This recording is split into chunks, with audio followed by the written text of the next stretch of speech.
Hello and welcome to Pop Off, Sis! The show where we talk about life, current events, and, well, ourselves. I'm your co-host, Lydia. And I'm your co-host, Margot.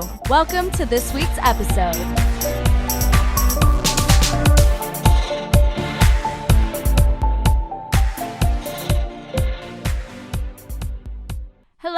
Hello, beautiful people. Welcome back, everyone. Welcome back to Pop Off, Sis. POS, y'all. Ooh, abbreviations. That's new. We're the pause. We're the pause. Love that. Hate that. Just kidding. Hi, guys. Let's just jump right in. Lydia, how's it going? How's this week going? It's great. Midterms are over. Woo! We're starting spring break. Hey. So life is good. You know, it's a great reset. I'm excited to spend time with family. My cousin's getting married, so I'm going to a bachelorette party in Nashville. I'm so excited. Gosh. Never been before. You know, some Southern hospitality. Oh, and maybe some male strippers. Oh, I know. Yeah, I don't think it's going to be that kind of bachelorette. It's more of a spiritual, girl time loving reset kind Are you a trip. barbecue person? Do you like barbecue? I think so, yeah. I was in Nashville before, but I'm a vegetarian, so I couldn't eat any. But I've heard it's very delicious. Okay, I'll have to get some. I'm hoping too for some like shrimp and grits or some, the southern foods. Yeah. So yeah, that's exciting. Some sweet tea and some vodka. Vodka, sweet tea. Oh, sounds good. A little screwdriver. So that's great. And if I had to pick a thorn, I guess I would just say that time is literally flying. We are in almost the mid to end of March now, and it's crazy. And you're gonna graduate. Yeah, I know. We always go back to that. It's like, over here. I know. It's coming, God willing. But also, slow down time. But time doesn't slow down. So that's it. But all in all, I can't complain. We're doing well over here. Yeah. How about you? Well, my rose is also spring break themed. I'm very, very excited because I'm going to Ultra Music Festival in Miami. Except I'm only going for one day, but I'm going for free. And here's the catch. And here's my little shout out of the episode. If you didn't know, and if you're into music festivals and music, there is this company called Clean Vibes, and essentially what you do, they give you free tickets for music festival in exchange for cleaning up the campgrounds and the festival grounds. And you can either do it during the show or after the show. I did it for Bonnaroo last summer, so I picked up trash for 20 hours straight after the music festival, but it's free ticket and you're helping make the earth a cleaner, greater place. And I feel like it's a really nice way to contribute if you are going to a music festival. Well, one, it makes everything so much cheaper, then you only have to spend money on food and your outfits, and you get a little extra budget for your outfits, so that's nice. But it is a nice way to give back, say thank you Mother Earth for letting us have this magical music festival experience. We're gonna clean you up. Sorry for all the people who wasted so much food. My thorn is, guys, I have yet to crack the meal prep puzzle because, listen, I've been meal prepping now for a couple months. Not always, consistently every week, but I try to do it every week. The issue is I will spend 2 to 3 hours making what I think is a huge amount of food, and then within 3-4 days, it's gone. And so I eat mainly plant-based when I make my own food. And I've just really been struggling with getting the proportions right. It's like either I'll make too little vegetables or protein, but I'll make too many carbs. And meal prepping takes so long. I don't want to spend any longer chopping vegetables or cooking them. So I don't really know what to do about it. If you have any meal prep tips, let me know. Maybe I'm just making things too complicated for myself, but it's hard. And I just want to be able to have food that's ready to go and healthy during the week. Yeah, the meal prepping thing is hard. I've suffered through it myself, but I like controlling what I'm going to eat, I would say, more than having to stick to a dining hall. So, very true. All right. So we've got kind of another themed episode, more so than a bunch of different pop culture segments. But we did want to stick to our interest of politics and give a little update. At this point, we all know that Amy Klobuchar has dropped out of the race. Mayor Pete Buttigieg is out. Tom Steyer dropped out. And Joe Biden won South Carolina, which he said in the debate, I will win South Carolina. This was a couple weeks ago, obviously. And he did. And it was just another reinforcement. You know, you got to count the black vote. You got to count a lot of things because there's a lot of criticisms with Iowa and these other places that just represent a small fraction of the country. Right, for sure. But I'm a little surprised about Mayor Pete. I mean, I was really surprised. I thought he was going to be in it. I mean, it's kind of like how I was surprised with Kamala. Yeah. I really thought he was going to stick it out for longer. And I know he's been getting like a lot of, kind of like bad press. I mean, they're all honestly getting a lot of bad press. But, yeah, I really didn't expect him to drop out yet. He was definitely up there in terms of numbers. He had a historic candidacy. I mean, to this point was great. You know, this mayor from South Bend, Indiana, gay. Just a lot of historical events through his run. For sure. I think he put up a good fight. No matter how you feel about his politics, it's still, very impressive. This political cycle, this election cycle, we've had a really wide array of Dem candidates, kind of spanning all across the board. And he stuck it out and he made a name for himself. So good for him. Whether you like him or not, like he made a name for himself. Definitely. And I think seeing him drop out kind of reminds me of what some people say about people like Bloomberg and Steyer. I know Steyer's out, but billionaires running that kind of make it more difficult for some of the underdogs, like a Kamala Harris, like a Pete Buttigieg, to stay in the race just from a funding standpoint. Yeah. So I see how that can be more frustrating when it's people like this that are truly in it with real motives and goals for the country have to drop out. But, especially with some of these young candidates, there's future elections. For sure. Even at Pete Buttigieg's concession speech or his speech where he talked about dropping out, they were shouting 2024. Oh, so really? People are already on to the next. Yeah, we've had a lot of really young candidates. I'm sure it's not the last time they'll run for president, and I'm sure they will be running for positions in Congress and the like. And just saying, by the time this episode comes out, who knows? There could be more dropouts. I know. I'm shook. It's dwindled down. What did we start with? 20 Dem candidates? I think so. Something like that. And people, not everyone came in at the same time. Some more right. people added, and then, drops happen. So stay tuned. We'll see what happens. So our theme of this episode is very heavily influenced by the time of transition both Margot and I are in our lives, and we just wanted to address it because I know a lot of our listeners are going through it as well. We wanted to address the topic of friendships, which is a very loaded word as the older we get.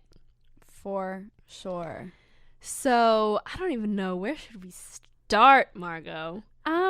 Well, just on a personal level, I feel like the older you get, the harder it becomes to maintain friendships and relationships with people, even if you hold them close to you. So for me, this has been like the busiest semester of my life, and I just haven't really had time to see people who aren't directly involved in the activities I do or the classes that I'm in.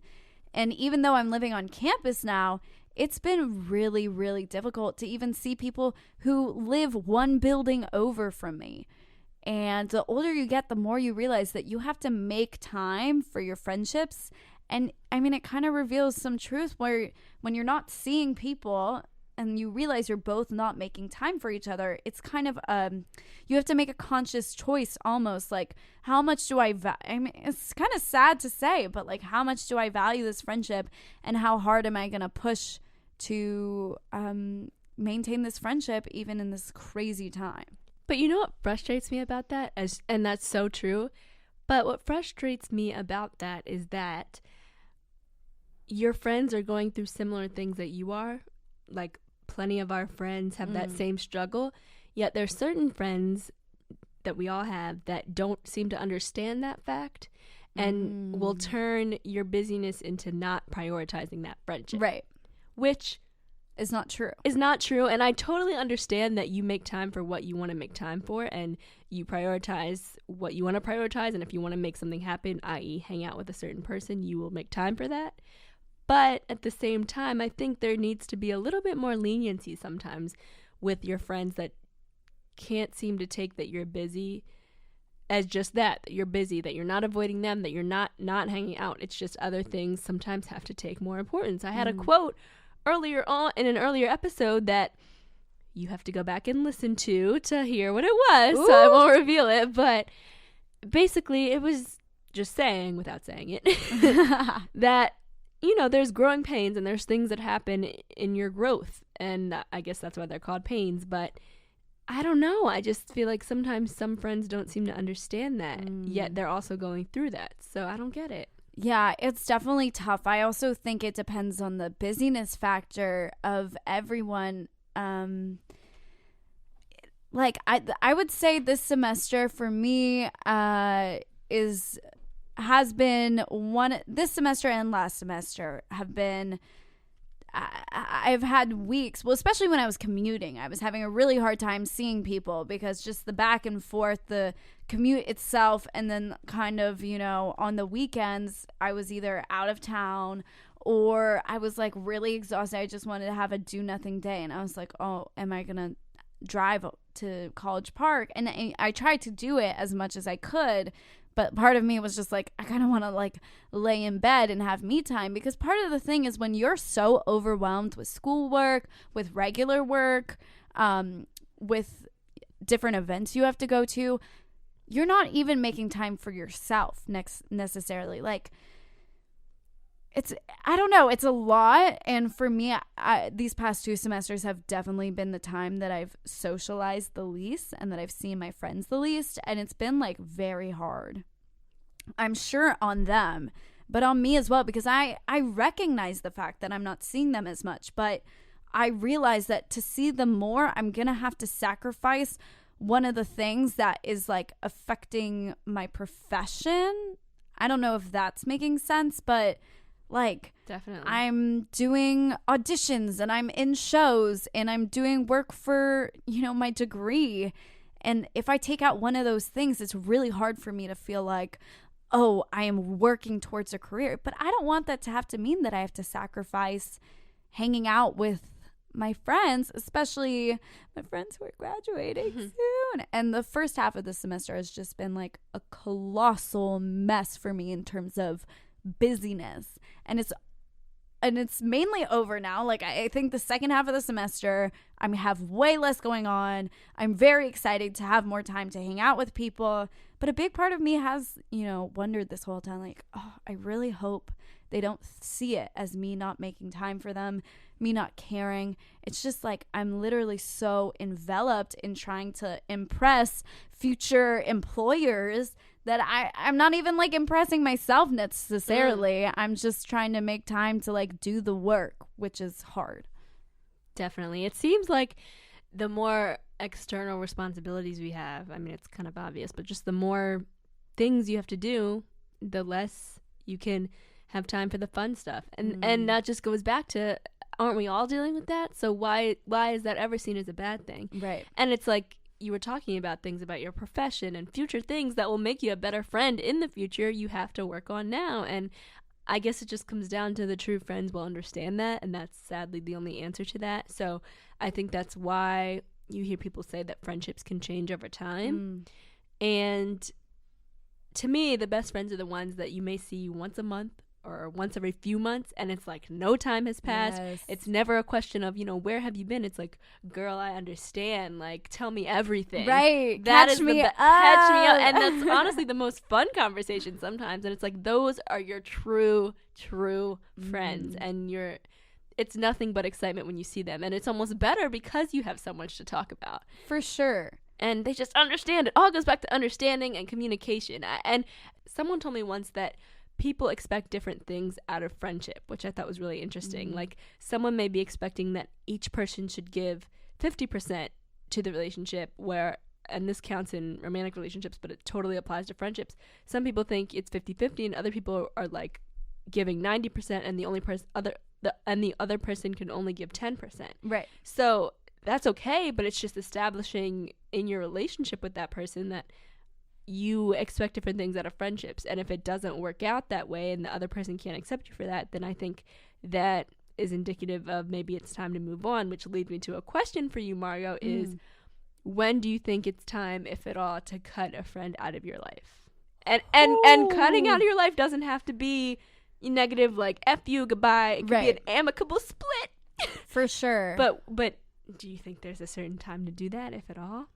I think when you have to question why the person is reaching out to you, and if you're questioning their motives for being in a friendship with you. I mean, it's hard because I'm somebody who, like, my friends are my everything. Like, I know I was just talking about how busy I am and I haven't been able to see them a lot, but, like, that is a very recent thing. Like, for me, normally, like, you tell me something's going on, I'm there, call me, I will go the extra mile. And I haven't had to cut many friendships out of my life, and I've always been like somebody who's a people pleaser. Even when I've been treated badly in friendships, I've just kind of sat there and taken it and like kind of ignored red flags.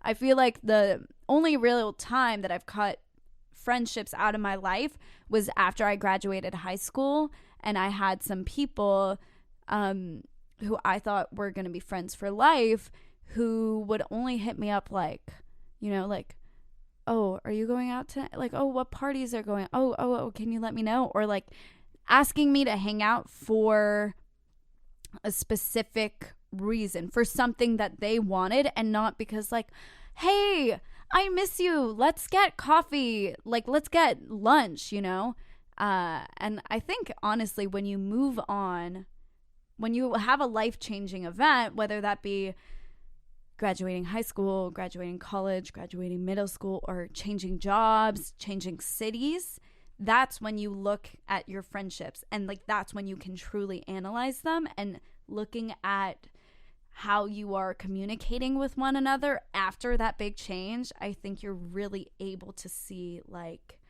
oh, this is a friendship that was a convenience friendship. I don't know, that's what I think. I definitely agree, and I think that the timing that you brought up is so spot on. Like those big events is so true. It's a great time of evaluation, reflecting, transition, all those things. So definitely I agree with that. And I also think for me it's a lot about your energy, like when to cut someone out, because I'm not a fan of cutting people out. I think if it's necessary, there's a way to do it nicely, and when I'm the type of person, when I say I wish you well, I'm not being sarcastic. I truly mean that. I want the best for you. I want to see your life updates still, on Instagram or wherever. Right. But I've had those people where, like, they text me and my heart sinks, if that makes sense. Or, like, you get those butterflies in your stomach. Like, and that's a clear indicator, like, you're not excited to talk to them. And that's such a big thing for me. If it's a chore for me to hang out with you or to talk to you, I don't want to talk to you. Like, I want to be excited with everyone I hang out with and feel positive, and it's all about good vibes and good energy. Yeah, and I think for sure, like, I am lucky enough to have some of those friendships in my life where, like, first of all, I'm a horrible texter, so I don't really, like, I can contest. I love you. I know it's not a great thing, but I'm not necessarily who's going to tell you like someone who's going to tell you all my life updates via text. But I like have friends who it's like we'll just randomly, we won't see each other for a couple of months, we'll randomly throughout the months text each other like, I really miss you, like knowing that we can't necessarily see each other during those times. But then when we do see each other, and you hit on this earlier, it's like no time has passed and we sit there.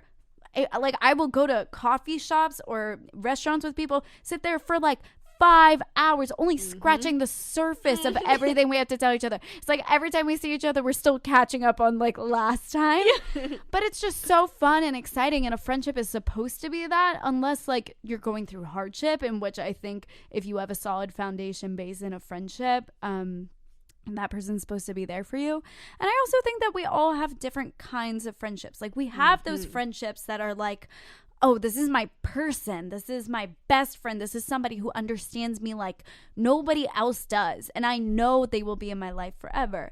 And then we have friendships that's like, oh, well, this person I've grown close to. We're not necessarily like the most similar, but it is somebody I want to keep in touch with. I'm not going to be like, they're not going to be my maid of honor, but they're different. It's a different kind of friendship. Oh, when I see them, we have a nice conversation, but you don't always have to be like actively seeking to hang out with them. Definitely. For sure. I think one nice thing though, as we get older, I think that drama, although maybe in some form it'll always be a part of your friendships or a part of your life in some way, I think the older we get in terms of drama in friendships, I think we've gotten more mature in how we deal with it, just in terms of like, you don't have time for it. It's not that important. It truly does not serve you. Right. So that's one nice thing about getting older and growing up, is that, you know, it's unfortunate whatever happened, but instead of having, you know, crazy drama back and forth and this, it's just, you let it go, and the friendship is not what it was. And it's just, in that way, it's nice because it's like you don't have to go through the back and forth. I mean, now I'm not saying, you know, if the friendship is worth salvaging, you will talk it out, but that's even still different than like the drama of name calling or talking behind people's back, I guess. Not the talking behind people's backs. It's just not.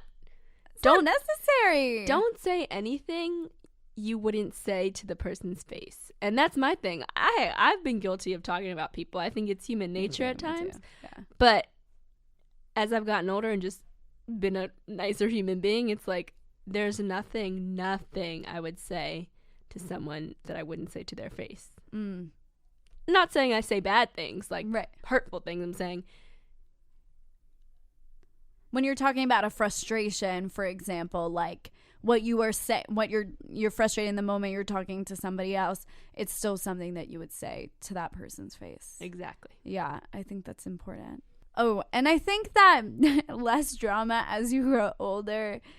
Well, I mean, kind of, but I do think that the like less party animal you become, the less drama you have, because drinking can be the source, or like other substances can be the source of unnecessary fights.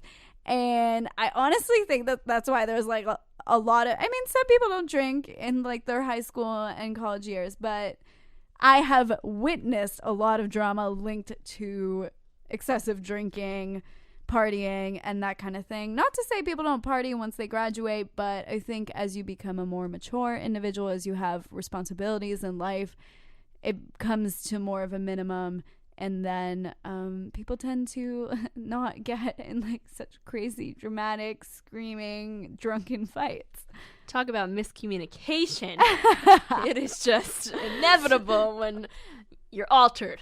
For sure. All right. I believe it's time for some Savage Seconds. Ooh, yeah.